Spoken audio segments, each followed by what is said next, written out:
Hey everyone, here's a quick and simple guide to adding people onto your YouTube channel so they can help you and take that burden off you.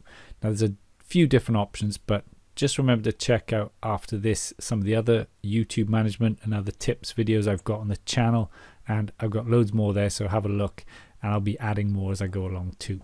But as you can see, I'm logged into YouTube. So in the top right, after you've logged in, press YouTube Studio. Then down in the bottom left here, click on Settings. And in Permissions, this is where you can then add people. Now you should see yourself and a bit of the name of the channel. If you press Invite, then obviously you can enter their email, which is how you'd add them, but you then can choose the access options. And in short, they go from the bottom, a viewer with limited permissions, right up to a manager at the top.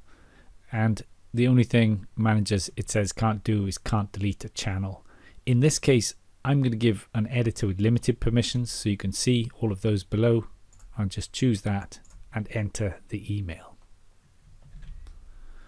And then when you're happy with that, press Done. And then you'll see pending invite, and I can always change it as well or remove access if I need to there as well. Okay, so press Save again. And that's it. You've added someone to your channel. As soon as they accept, it's all done. As I said, if you want to check out more of my YouTube videos, go and have a look at those now and subscribe for more helpful tips and content like this. Leave any questions you have in the comments below. I'll see you in another video soon. Thanks for watching.